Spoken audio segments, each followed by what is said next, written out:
പെട്ടെന്നാണ് ഉസ്താദ് പറഞ്ഞു തരുന്ന നിക്കാഹിൻ്റെ വരികൾ ചെവിയിലേക്ക് എത്തുന്നത്. അറിഞ്ഞിട്ടും പറയാൻ കിട്ടാതെ കൈകൾ വിറയ്ക്കാൻ തുടങ്ങിയത്. ഭയന്നിട്ടാണെന്ന് മനസ്സിലാക്കിയ ഉസ്താദ് ആരെയും നോക്കാതെ ഷാഫിയുടെ കൈകൾ മുറുകെ പിടിച്ച് സാവധാനം പറഞ്ഞു കൊണ്ടിരുന്നു. ഷാഫിയുടെ അവസ്ഥ ആ സമയത്ത് മറ്റൊന്നായിരുന്നു. നാവിറങ്ങി പോകുന്നത് പോലെ. ചൊല്ലുന്നതിനിടയ്ക്ക് വെള്ളം കുടിക്കാനുള്ള അത്രയ്ക്ക് ദാഹം അനുഭവപ്പെടുന്നു.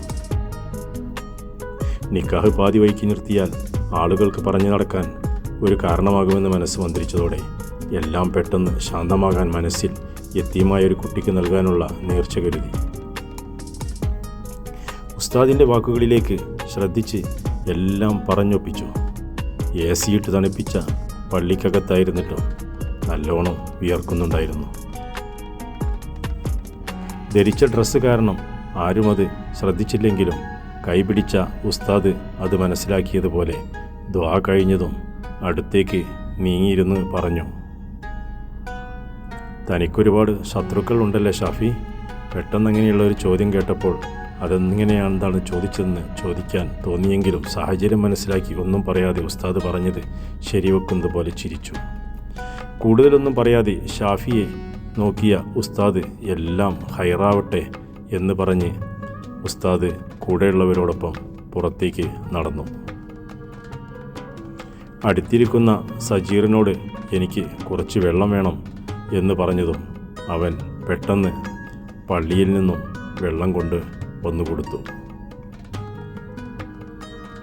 പെണ്ണിൻ്റെ വീട്ടിലേക്ക് ചെന്നപ്പോഴാണ് അവരുടെ വീട്ടിൽ വലിയ കല്യാണമാണ് നടക്കുന്നതെന്ന് മനസ്സിലാകുന്നത്. പള്ളിയിൽ തൻ്റെ നിക്കാഹ് കഴിയാൻ കാത്തുനിന്ന് വീട്ടിൽ നിന്ന് വന്ന സ്ത്രീകൾ വണ്ടിയിൽ നിന്നും ഇറങ്ങി അവരുടെ വീടിനകത്തേക്ക് പോകുന്നതും നോക്കി പന്തലിൽ അങ്ങനെയിരുന്നു. നേരം ഒരുപാടായിട്ടുണ്ട്. പെണ്ണിനോടൊപ്പം ഒരുമിച്ച് വീട്ടിലേക്ക് പോകാനാണ് എല്ലാവരുടെയും തീരുമാനം. ഷാഫി നിക്കാഹിൻ്റെ സമയത്ത് സംഭവിച്ച കാര്യങ്ങൾ തന്നെ ഓർക്കുകയായിരുന്നു. മരണസമയത്ത് അനുഭവപ്പെടുമെന്ന് പറഞ്ഞ് കേട്ടിട്ടുള്ള അതേ അവസ്ഥകൾ. വാക്കുകൾ പുറത്തേക്ക് വരാൻ കഴിയാത്ത വിധം നാവിറങ്ങി.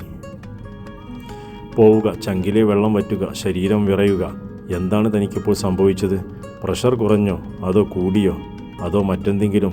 ഏതായാലും ഒരു ഡോക്ടറെ കാണിക്കണം. എന്നാലും ആ ഉസ്താദ് അങ്ങനെ പറഞ്ഞത് എന്ത് ഉദ്ദേശിച്ചായിരിക്കും? ചോദ്യങ്ങൾ സ്വയം ചോദിച്ച് ഉത്തരങ്ങളില്ലാതെ ചുറ്റും തന്നെ മാത്രം നോക്കി നിൽക്കുന്ന ആൾക്കൂട്ടത്തിന് മുന്നിൽ മറ്റൊരു ലോകത്താണ് താനെന്നറിയിക്കാതെ ഇങ്ങനെയിരുന്നു.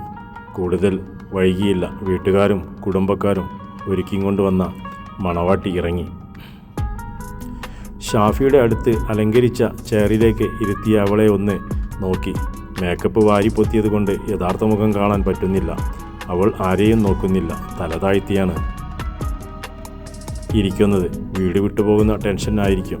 അധികം നേരം അവിടെ അങ്ങനെ ഇരിക്കാതെ ചായയും സ്നാക്സും കഴിച്ച് അവളുടെ ഒപ്പം ഫോട്ടോ എടുക്കുന്നവരെയും നോക്കി പതുക്കെ വണ്ടിക്കരികിലേക്ക് ചെന്നു. യാത്രക്കിടയിൽ അവളെ ഇടയ്ക്കിടയ്ക്ക് നോക്കിയെങ്കിലും അവൾ ഒരേ ഇരിപ്പാണ്. ആരെയും നോക്കുന്നില്ല. അന്ന് കണ്ട ശേഷം പിന്നീട് കാണുന്നത് ഇപ്പോഴാണല്ലോ. അതിൻ്റെ ബുദ്ധിമുട്ട് ആയിരിക്കും. കൂടുതൽ ആലോചിക്കാതെ പുറത്തേക്ക് നോക്കിയിരുന്ന് വീട്ടിലേക്ക് കയറുമ്പോൾ അന്ന് ഇതുപോലെ വന്ന സമയത്ത് ഫെബിന പരിഹസിച്ച് പറഞ്ഞ വാക്കുകൾ മനസ്സിലേക്ക് വന്നു. സ്വീകരിക്കാനായി നിർത്തിയ കുടുംബത്തിലെ കുട്ടികൾ വന്ന് ഷാഫിയുടെയും ഫർസാനയുടെയും കൈകൾ പിടിച്ച് വീട്ടിലേക്ക് സന്തോഷത്തോടെ നടന്നു. ഉമ്മ വന്ന് അവളെയും കൊണ്ട് അകത്തേക്ക് പോയതും റൂമിലേക്ക് ചെന്ന് ഇട്ട ഡ്രസ്സുകൾ വലിച്ചൂരി കുറച്ചുനേരം ഫാനിൻ്റെ താഴെ മുകളിലേക്കും നോക്കി കിടന്നു. ആരോ വന്ന് വാതിൽ മുട്ടിയപ്പോഴാണ് പെട്ടെന്ന് ഡ്രസ്സ് മാറി പുറത്തേക്ക് വന്നത്. പുറത്തേക്ക് ഇറങ്ങി നോക്കിയപ്പോഴാണ് സുഹൃത്തുക്കൾ ആരും പോയിട്ടില്ല. അവരും അവരുടെ അടുത്തേക്ക് ചെന്ന് കുറച്ചു നേരം സംസാരിച്ചിരുന്നു. നേരം മഗ്‌രിബ് ബാങ്ക് കൊടുത്തിരിക്കുന്നു. എല്ലാവരും പോയി വരാമെന്ന് പറഞ്ഞ് പുറത്തേക്കിറങ്ങി.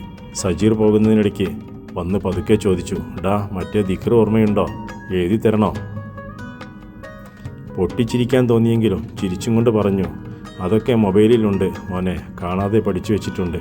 നോക്കിച്ചൊല്ലുന്ന പരിപാടിയൊക്കെ അന്നത്തോടെ നിർത്തി. ഇപ്പോൾ വന്ന സാധനം എങ്ങനെയുള്ളത്? ആണെന്നൊക്കെ നോക്കട്ടെ, എന്നിട്ട് ആലോചിക്കാം ചെല്ലണോ വേണ്ടയോ എന്ന്. സജീർ കൂടുതലൊന്നും പറയാതെ നീ വിളിക്ക് എന്ന് പറഞ്ഞ് പുറത്തേക്ക് നടന്നു. അകത്തേക്ക് ചെന്നപ്പോൾ എല്ലാവരും ഓരോ തിരക്കിലാണ്. ഫർസാനയെ എവിടെയൊന്നും കാണാഞ്ഞതും റൂമിലേക്ക് ചെന്നപ്പോൾ അവൾ ബെഡിൽ തലതാഴ്ത്തി ഇരിക്കുകയാണ്. അല്ല, ഇവിടെ ഇരിക്കുകയാണോ? താഴേക്ക് പോകായിരുന്നില്ലേ? അവൾ മുഖത്തേക്ക് നോക്കി എന്നല്ലാതെ മറുപടിയൊന്നും പറഞ്ഞില്ല. നിസ്കരിക്കണ്ടേ എന്നും ചോദിച്ച് ഡ്രസ്സിരിക്കുന്ന ഭാഗവും നിസ്കാരപ്പാഴയുമെല്ലാം കാണിച്ചു കൊടുത്തു.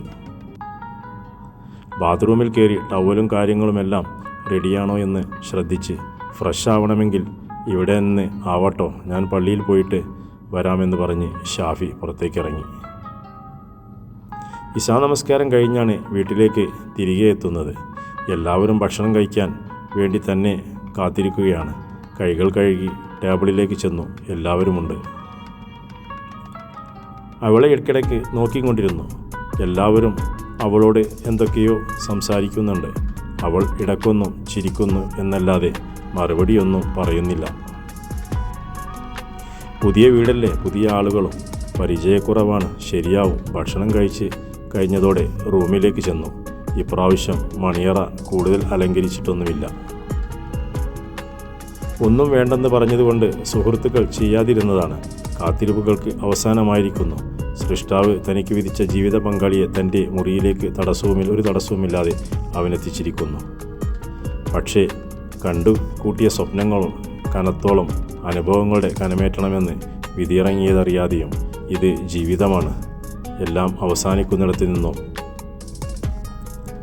ചിലപ്പോൾ ചിലർക്ക് പുതിയ പ്രയാസങ്ങൾ പിറവിയെടുക്കുമെന്ന് പ്രപഞ്ച സത്യമറിയാതെയും മോഹങ്ങളുടെ കെണിയിൽപ്പെട്ടവനും കിനാവുകൾ കൊണ്ടാണ് അവനെ പടച്ചിരിക്കുന്നതെന്ന് മാലാഖമാർ പരസ്പരം പറഞ്ഞ ജീവിതത്തിനുടമയുമായ ഷാഫി അവളുടെ വരവും പ്രതീക്ഷിച്ച് റൂമിൽ കാത്തിരുന്നു.